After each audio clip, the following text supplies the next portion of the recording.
guyonan itu, cari 10 orang terbaik yang menulis anti vaksin dan dia nggak mau divaksin secara ideologis, ambil terbaik 10, kasih hadiah umroh.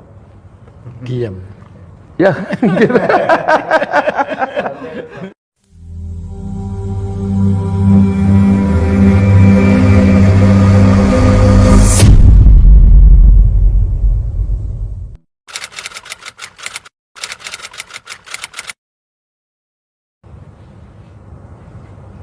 Bukan hanya masalah vaksin. Memang disinformasi itu sekarang di semua hal. Jadi disinformasi itu tidak hanya di dalam masalah vaksin.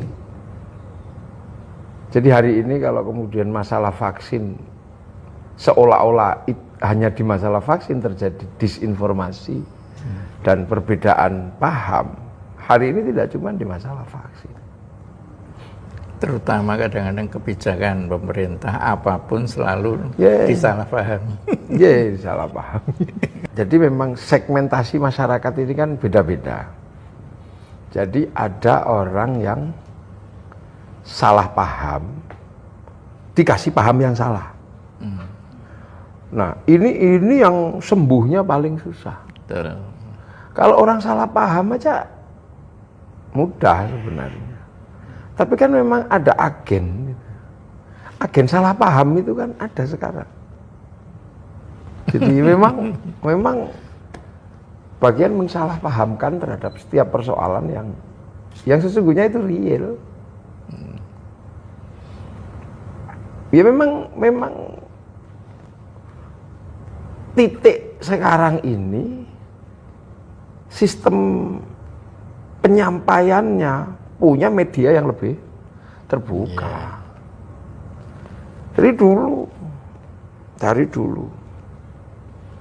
Bung Karno itu kan diiringi oleh 2 isu besar. Satu isu asmara, satu isu komunisme.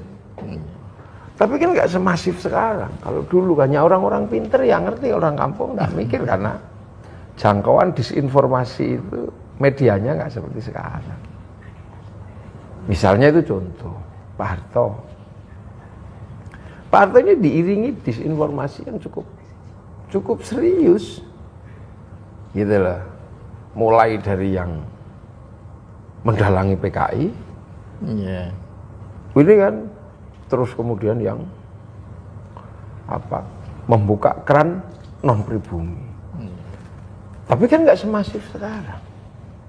Sekarang masif, semua ada. Ada pengiringnya karena seiring zaman. Ya karena memang media yang sekarang ini beda dengan dahulu. Ya kalau menurut Pak Ganjar kemarin kan sempat disurvei.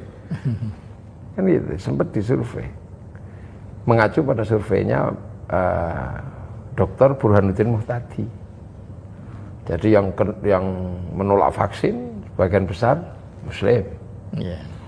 Sudah gitu yang Muslim aja yang waktu Pilpres berbeda dengan pemerintah yang sekarang. Tapi kan kadang terus kemudian mereka ini tahu bahwa ini hanya semata-mata proses mendisinformasi untuk bikin instabilitas saja. Nah, apakah instabilitas itu nanti hasilnya adalah renegosiasi, reposisi, atau murni oposisi? Ya agen ini yang paling tahu, gitu loh. Kan itu. Jadi outputnya apa dan sistem pengelolaannya tergantung yang memainkan isu ini.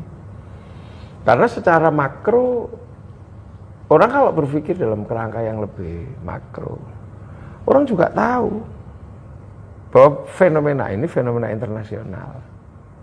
Vaksin ini internasional.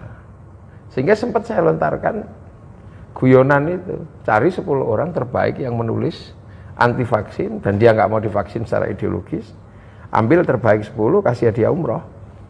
Diam. Ya, gitu. Lo kan dia hadiah umroh. pasti dia akan sadar bahwa pemerintah Saudi pun tidak menerima jamaah umroh ataupun haji yang tidak mendapat sertifikasi sudah divaksin.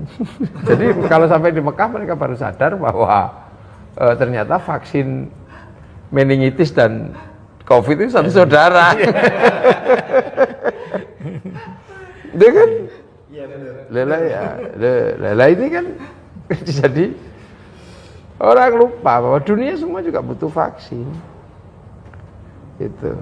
Nah, kalau saya sih kalau ditanya siapa sih sebenarnya yang mendisinformasi vaksin itu, saya lebih suka itu kan para dukun aja saya bilang.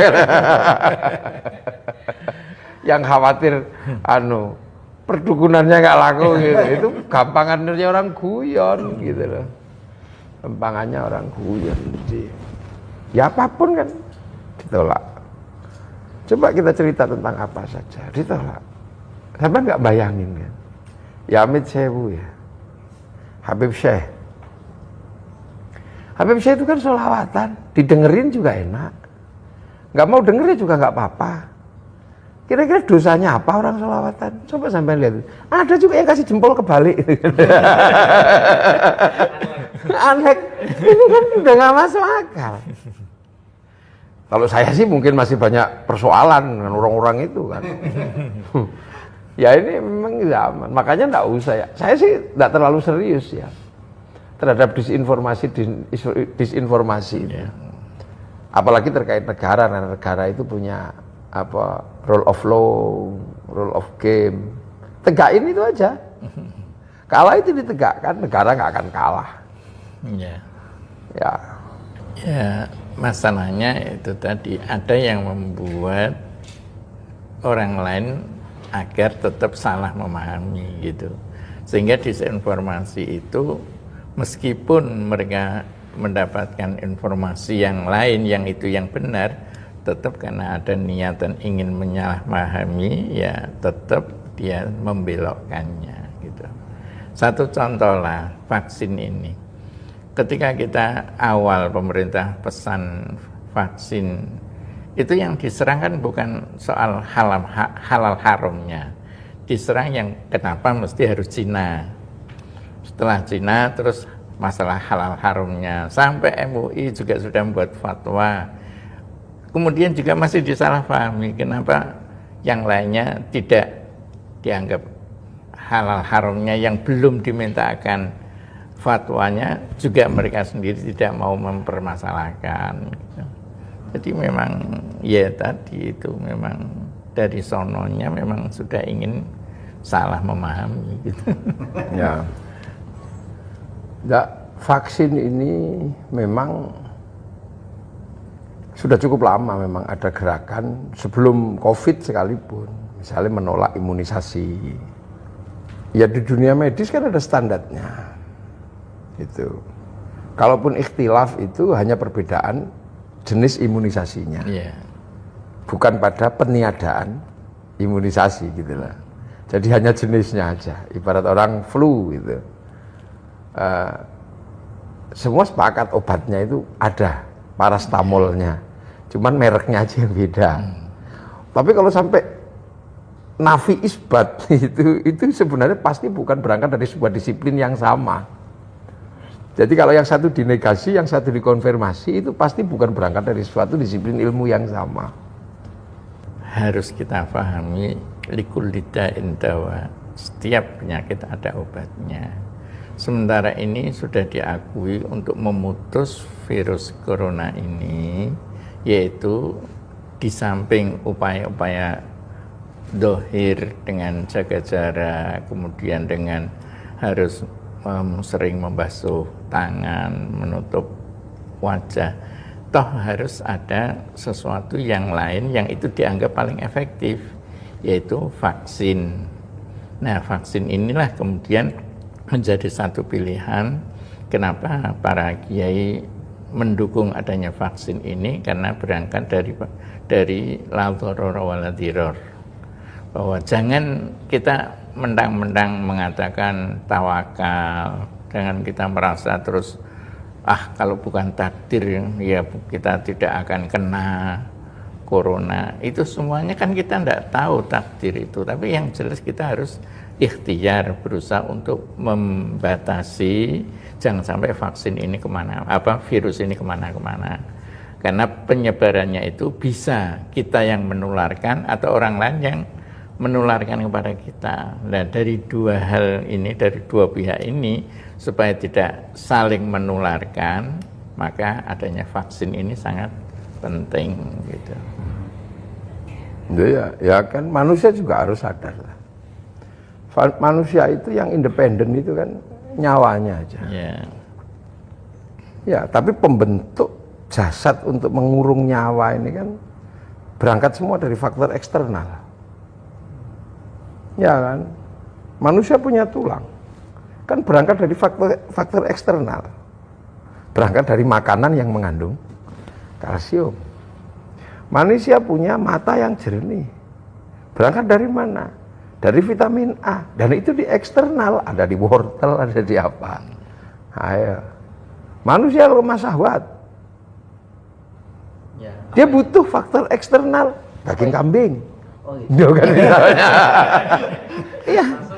Jadi manusia itu sudah dari fitrahnya itu menjadi besar juga karena eksternal. Berhenti makan, ya berhenti dia berkembang jadi manusia. Nah, makanya ketika dia sakit juga butuh faktor eksternal. Mencret, butuh faktor eksternal daun jambu. Dia ndablek, butuh faktor eksternal, nasihat dari orang lain.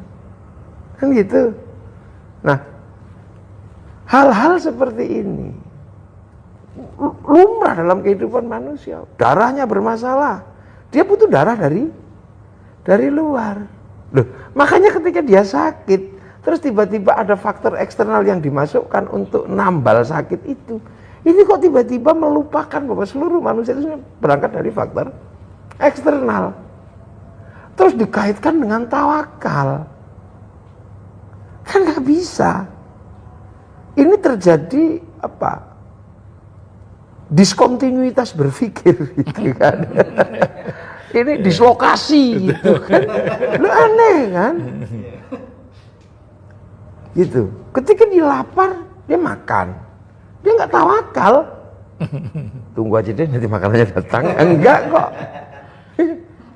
Ketika dia rindu, dia butuh wanita untuk yang dirindukan.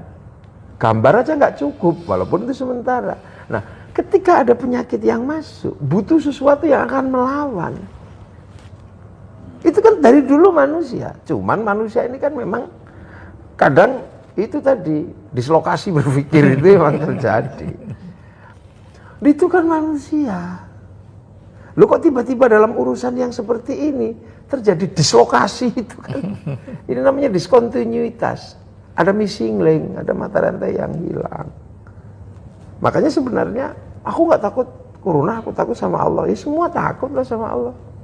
Tapi kan urusannya tidak urusan seperti itu. Ya takut nggak takut sama singa juga nggak apa-apa. Wong yang bikin singa Allah. Coba aja tidur dekat singa.